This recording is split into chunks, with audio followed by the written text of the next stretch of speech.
All right, so we're back at it. What you see in the vise is a Wingless Blue Dun. I'll show you how to tie this. And real quick, I just want to let you know that you can tie this using a variety of materials for the tail. You could use different dubbings for the body. We're going to use some superfine.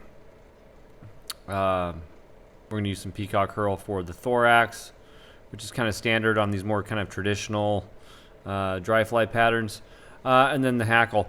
And you can also change colors and gear this towards, you know, whatever you're trying to imitate, whether it's a light Cahill or a Hendrix or a whatever. So don't think that you have to stick with the colors. So that being said, the whole purpose of this video is to kind of focus on dubbing and how we get this nice tight dubbing body. So first, let me get this out of the way. And what I have here is this like little mock-up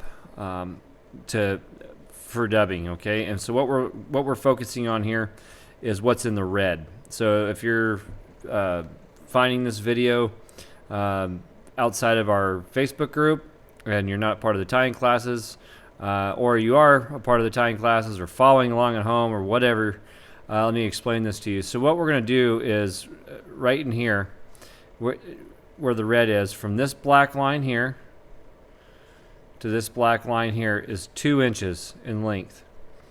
The width of this line is 1/8 of an inch long, and I'll show you what all these little red lines actually don't mean in just a second.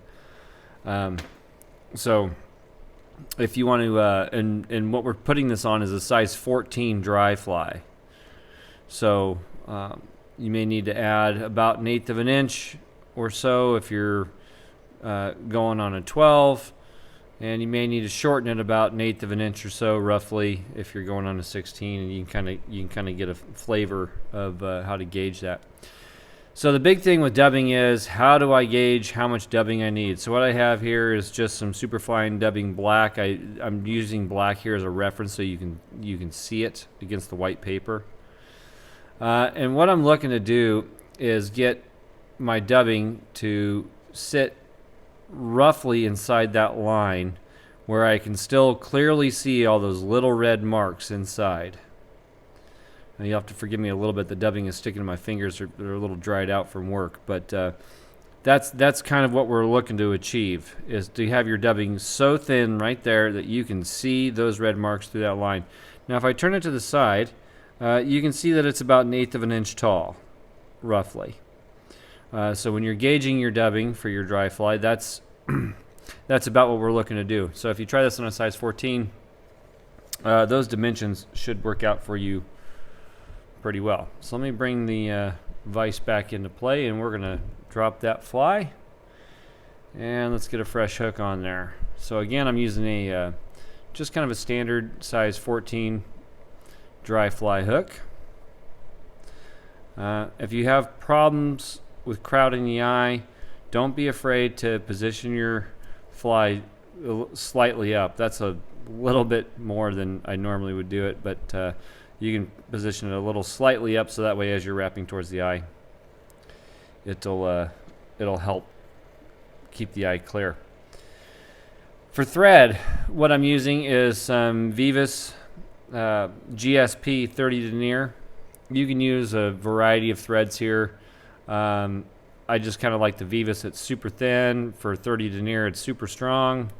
Yeah, and it lets me build the body the way I want. So GSP is super slick. So I'm going to take my wax and my thread, and I'm going to run my thread over my wax a couple of times. It'll help the thread grab the hook, and it'll also help keep the ends of your GSP from fraying if you have that kind of a problem. So next what I want to do is I want to start back in the third position, and most of you are probably wondering what the third position is, and I'll explain that in just a second. So I'm going to just get this going. I'm going to wrap my thread back to the hook point, and I'm going to trim it out. The third position is just means that, and I know you can't see it on this thread, but you have the front third, which is going to be the hackle, and the where'd the flag go? And I'll show you. But the front third is going to be the hackle and the thorax and the head. The back 2/3 of the shank are going to be the body. And so that's what the front third position means, is that you're starting your thread where the thorax is going to begin, so it's leaving us plenty of tying room right here. And now, since I've trimmed out my tag, I'm going to wind my thread back to the barb, or just right where the bend's starting to go down. That's probably just a wrap or two too far, so I'm almost to the barb. I want to keep that on the flat part of the hook shank. As soon as you start going into the bend, you want to stop. For the tail, what I'm using here is some moose mane. Moose mane is great for dry fly tails. You could use pheasant tail if you wanted. And so what I'm going to do is I'm going to kind of splay this open. And the easy way to go about it, and I'm just putting my hand there for reference, is to try to find 3. And you can go maybe as heavy as 8 or 9 if you wanted to, but I'm going to try to find 3 that are relatively the same length off the get-go, and those are pretty close. I'm going to kind of pinch, and you may collect more than you want here. So I've got, there you go. That's what I'm going to take off. And I'm just going to kind of trim it down here at the base. I kind of trim it. No, I am going to trim it. I catch myself saying silly things like that from time to time. And then I'm going to get rid of the small ones and the long ones. What I want to do is just get the 3 that I want and kind of line them up in my fingers so that they're even, right? And so you have to kind of play around with them just a little bit until you have them about even. And they don't have to be perfect. For kind of a traditional dry fly, you want to have as long as twice the length of the hook shank. So basically from behind the hook eye here to the barb, or 1.5 to 2 times. And the way you get that distance is relatively simple. You're going to kind of just keep playing with the material until you can line it up just like so. Okay, so I've got 1 length of the hook shank. This is my right thumb, right index. I'm going to slide that back on top of my thread. I'm going to bring my left thumb, left index in to pinch. Now with my right hand again, I'm going to pinch halfway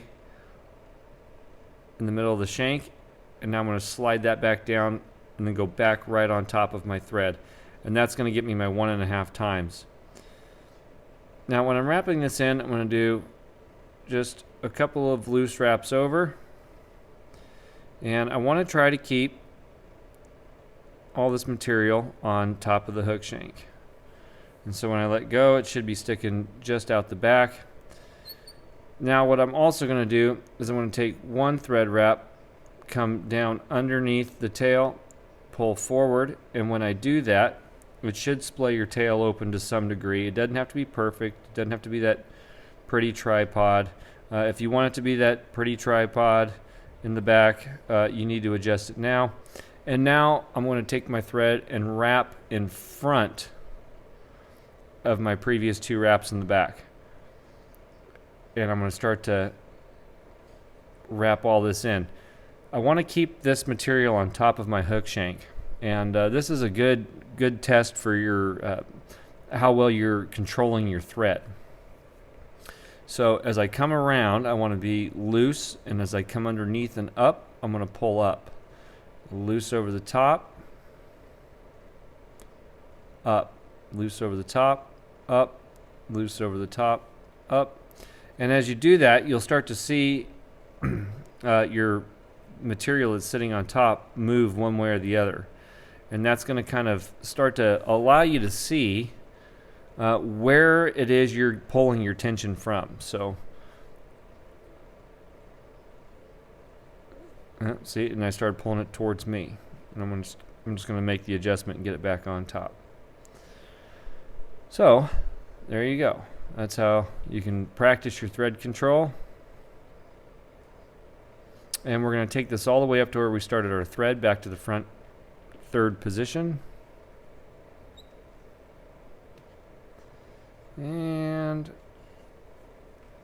I'm going to stop. Now you can trim these out, or one by one. You can snap them off. Next, I'm going to take my... Did I miss that one? Oh, I missed two of them. They broke a little long.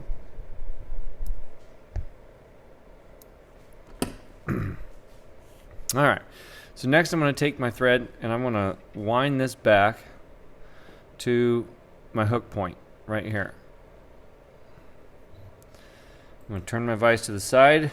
If you're not able to turn your vise to the side, don't worry about it. Just do the best you can with your vise in the position that it is. I'm going to take my wax. I'm going to wax my thread here. And I'm going to go ahead and grab the dubbing that I've already lined out, and I'm just going to stick it right to the thread. You don't have to start twisting or anything. You can just put it to the thread so it's kind of fuzzy and looks like that. I'm going to wet my fingers and moisten them just a bit. I'm going to twist. Now I want to twist in one direction and one direction only. And as I start to do this, I'm going to start to form this really thin noodle, and that's what we're looking for. And I'm slowly just going to keep working this down or towards me. I'm going to choke up on my thread a little bit here. Now I'm going to wind this to the back. Although I've got a lot of thread out here. I'm going to wind this to the back right where my tail begins or ends and my body begins. And now I can kind of come in to the back and start to spin this up more. If it gets a little bit of a taper to it, that's fine. Don't worry about it. Now, one thing I like to do here, especially with dry fly dubbing, is I like to leave the end a little scruffly like this. And the reason for that is because I can easily remove this from my thread, or I can easily add to this kind of seamlessly if I need to. And next what we're going to do is we're just going to start the process of dubbing. And one thing that you want to kind of keep in mind with the dry fly is the body being tightly compact, especially with a synthetic, whether you're using, well, really whatever dubbing, like a generic kind of dubbing or anything like that, as long as it doesn't take on water. There's some dubbings that'll take on water. A lot of synthetics will shed it. But you want that dubbing compressed and tight, packed tight, and that helps stop the water from leaching in or seeping into the dubbing. And if you need to stop because it got too thick, do that and twist it out and roll it down. And you want to keep these kind of overlapping a little bit. I don't know if you can see that, but I'm just ever so slightly overlapping each thread wrap forward. See, now that I'm back to the front, I've got this little bit here. I can start to pull it away. You can also, if you got just a little tiny bit left, you can twist it on and just wrap it forward like so. Just make sure if you do that you stay about a bodkin width behind the eye until you get comfortable tying dry flies. So next what we need to do is add the hackle. So what I have here is a Blue Dun hackle, and I'm going to do this kind of a more traditional style. So your hackles are going to have a concaved and a convex side, just meaning that the concave side is going to bow, and the convex side is going to bow upward, more like a rainbow.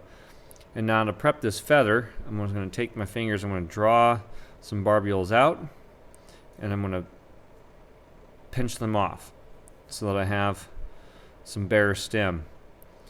Now, depending on which way I'm going to wrap this, and you can kind of pre-gauge this. So since I want the concave side facing forward, when I have the concave side facing me, those barbules are going to be on the right. And I want to strip off about an additional 1/8 of an inch off the stem. Now when I tie this in, I want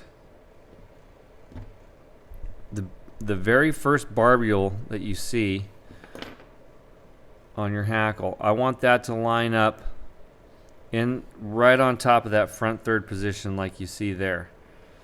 Okay, I also want it tied in on my side. Sorry, I know it gets a little blurry there.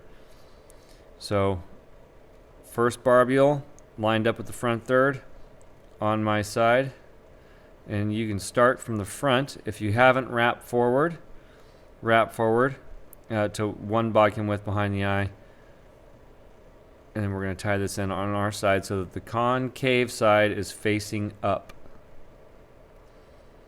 And we want to have some decently tight wraps there so that it should look something like that.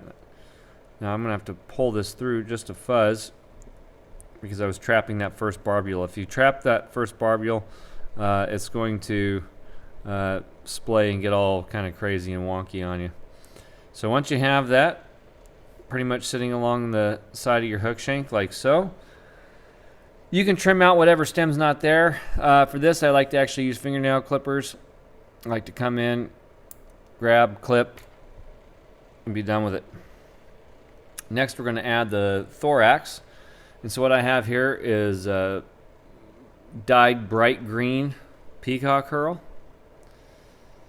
And I'm going to get 4 pieces, individual pieces that are roughly the same length, same in stature, diameter, and basically built about the same. And I'm going to come in and I'm going to trim out most of that front side or the tip side, so that's pretty frail stuff, especially after it's been dyed.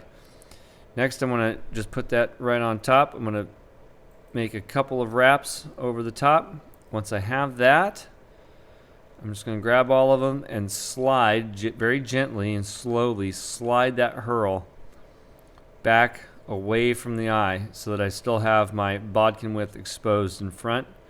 And now I can tie this in. And we're going to take this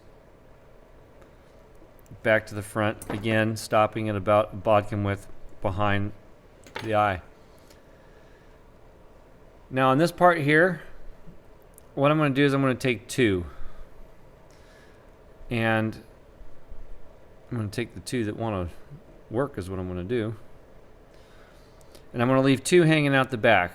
I've tied 4 in, and I only plan on using 2. I tie 4 because it tends to want to break. And what we're going to do is we're going to spin this in our fingers like so. You can gently moisten your fingers and spin it together, or you can take your hackle pliers and clip on to your peacock herl. It's much easier to do this in the downward position, but I'm just going to start rotating very gently, just like this, on my hackle pliers, and start to watch it spin. Now if you have a little toothbrush or something, you can very gently come in and help groom those open, or tease them open, as they say. And I don't want to be too crazy here. I don't want to get, you got to be kind of gentle, because these will break on you. That's why we put the extras in. If we need them, then they're there. If we don't need them, then we'll trim them out and we can use them on a different fly. So I'm going to do this until I have about a 1/2 inch or 3/4 of an inch of herl spun up so that it looks like this. Well, where it's all nice and fuzzy. And those ones broke out because I was messing with them too much. That's why I've got my reserves.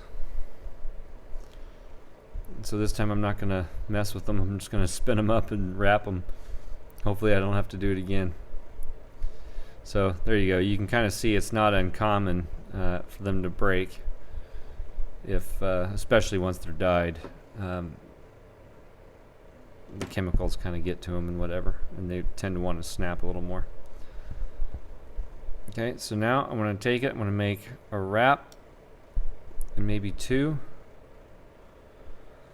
And I'm going to take my fingers and just gently stroke the herl back. Next, I'm going to gently put in a few more twists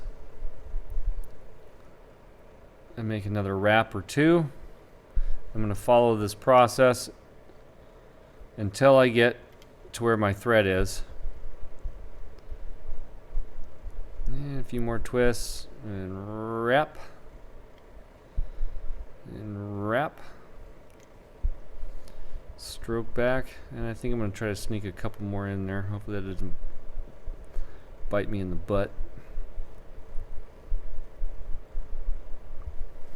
I'm going to take my toothbrush and just gently kind of tease those out. One, two. Now when I catch this off, what I'm going to do is I want to bring that herl to my front side, the front side of my thread, and then just bring my thread over the top twice. And it doesn't matter which way you wrap, and you do that, and then that catches it in. To be on the safe side though, I'm just going to draw everything to the back and put two more wraps in.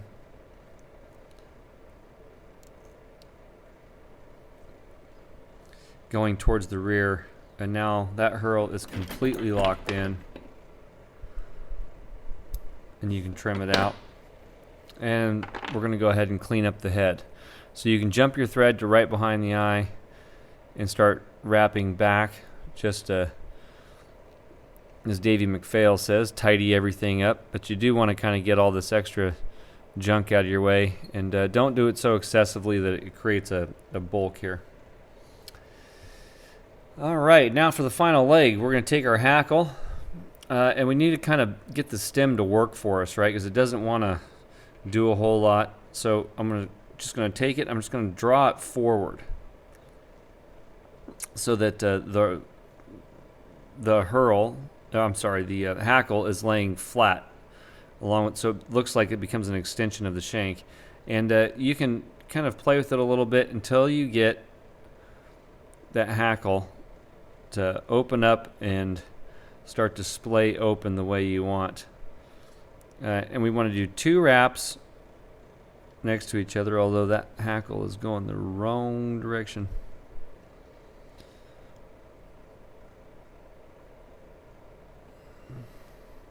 We want the, I should have said this, we want this side that we pulled the extra 1/8 of an inch off of, we want that part of the stem as our first parts that we're laying down against the hook shank. Oh, something happened in it. It does not want to do that.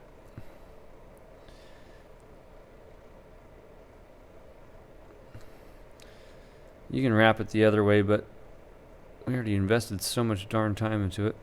Maybe you can come out. If it does that to you, come around, out back, around, keeping it tight until you can force it to this far side. I don't know if you can see that, but it forces it. So if it will not twist in the way you want it to, bring it up at a 45-degree angle out back, bring it out and around until you can get that guy splaying forward. And the way you can kind of tell is you'll see how the barbules are wanting to protrude towards the eye and not towards the rear of the fly. So we're going to do 2 full turns right at the back. And then we want to open our turns up just a little bit so that you can see just the smallest amount of herl sticking through. And we're looking to get, depending on how well you do it and all that, we want to get about 3 to 5 turns of hackle going forward. So I think I hit about 4 there, and that's pretty good. Next, what I want to do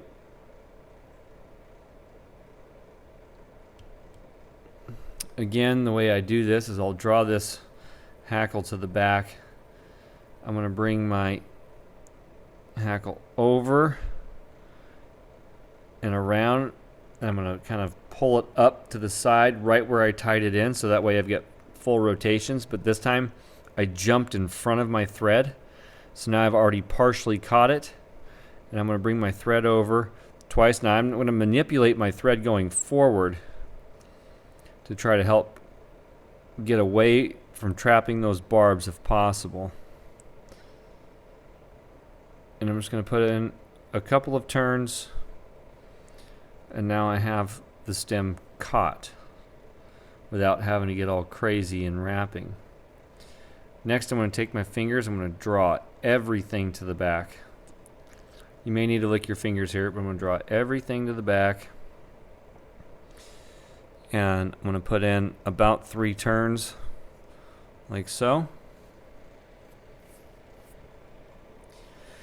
And there's a couple ways you can go about this. You can trim it out with fingernail clippers. I have found actually that cuticle clippers work extremely well here, where you can come inside, push them right up against the stem, and just pop that stem off right in place, like so. And it keeps it clean. You don't cut any extra hackle. I've got one straggler there that I can see. I may have a couple others. I do. So you can come in and clean up your stragglers. When you do this, make sure you're rotating your vise the same way that you rotated your thread. That way you're adding a wrap instead of taking it away, so your hackle doesn't come undone. Now that I have this in place, it's just time to finish the fly. And so an easy way to do this is do what's called a wet whip. So I want a black head on this, and you can do whatever color that suits you. But I'm going to come in with my Sharpie, and I'm just going to color my thread.